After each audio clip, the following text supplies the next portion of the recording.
So, on an interesting note and one of observation, um, a lot of people are discontent or dissatisfied, not only by social politics in the United States, uh, but also about their their central work of politics, the bureaucratic government. There are people calling for the electoral college to be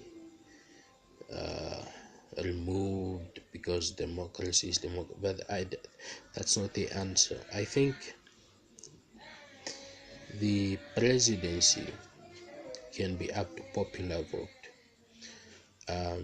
because the presidency should be the people's choice.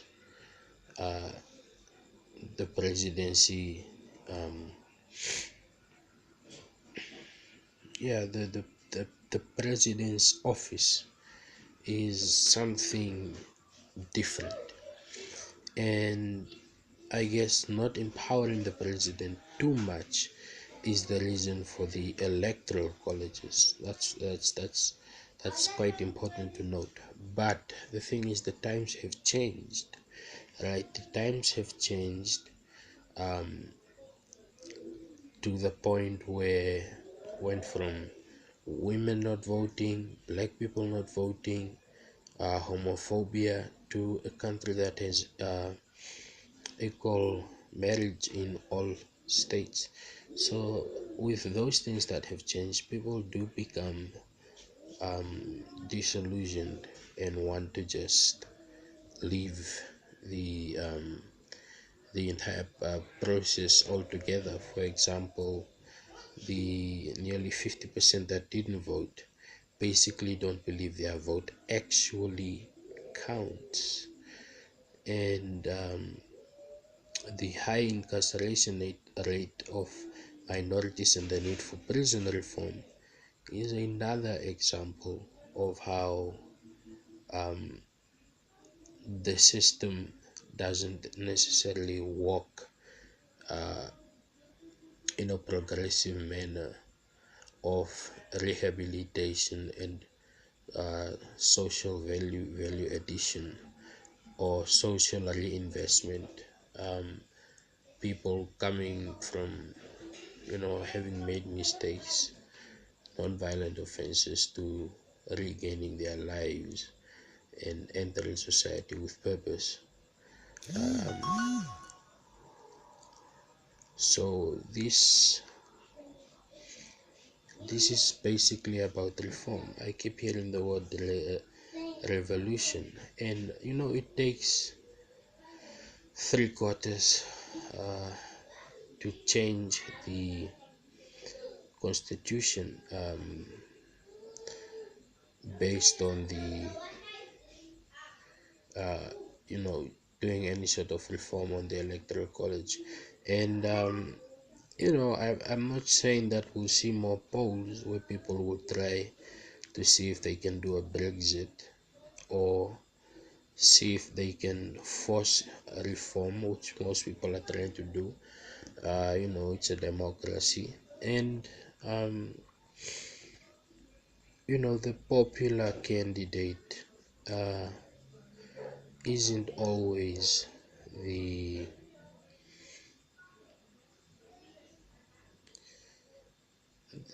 the most adept.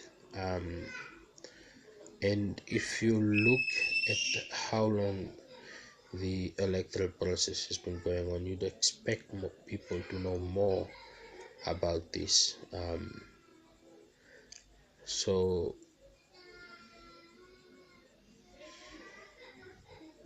I'm just as curious to see how far uh, people are willing to go, but I think it will die down. Um, it will die down primarily because, for example, immigration, after 9/11, the USA was really tough on immigration, and after it was not as tough on immigration, and this basically uh, made the Republicans sort of, because they were being repealed, so they didn't like that.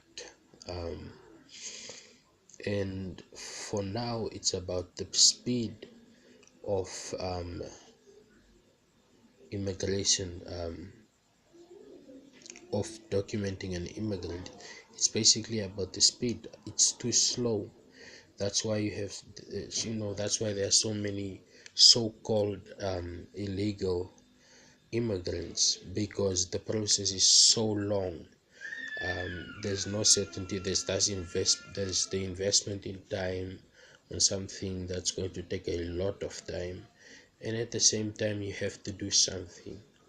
So it's not really about people climbing over the fence and all of that. It's also about the immigration reform itself. For example, if, let's say, people were deported, um, and there's nowhere to deport them to, what would that make them? That would make them refugees. If they're refugees, then they have to be put in camps. If they are put in camps, um, that could in turn violate the law and order in the United States itself. It has provisions for human dignity and human rights. So, no one wants to repeat what happened with Japan when America went to war, where Japanese were put into camps. So, yeah, I don't think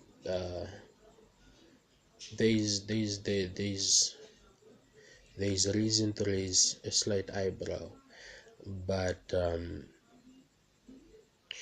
the institutions are strong enough to allow for um, not so much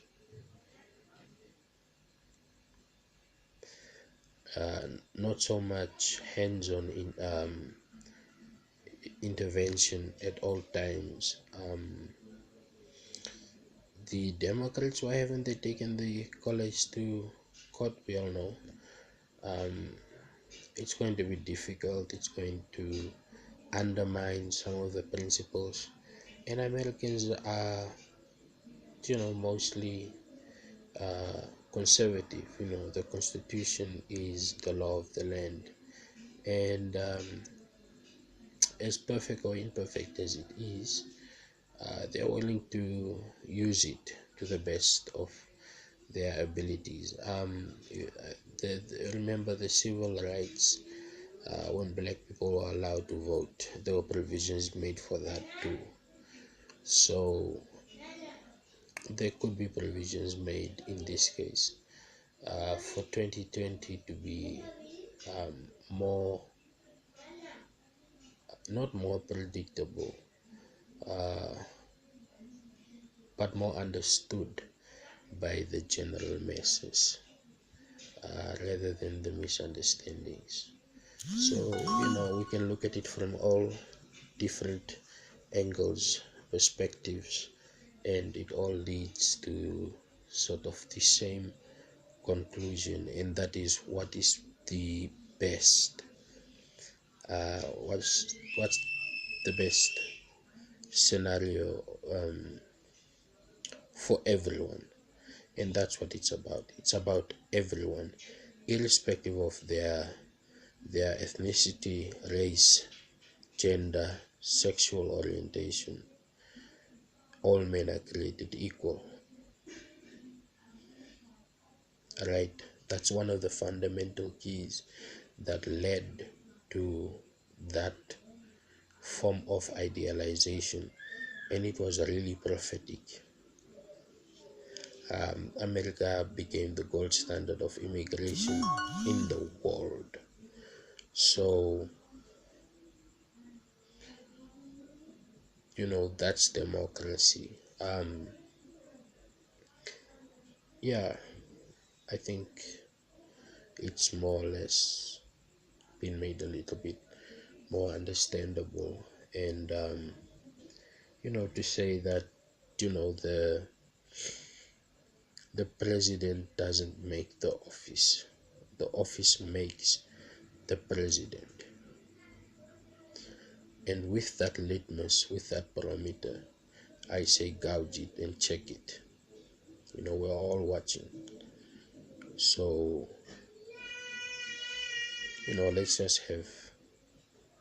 let's not become bigots, right? Don't retaliate with the same type of reaction as instigators, right? It's not turning the other cheek, but being responsible. Um, that's why children don't vote. So, yeah, even the popular vote was close. So it should sort of make it a bit clearer to people.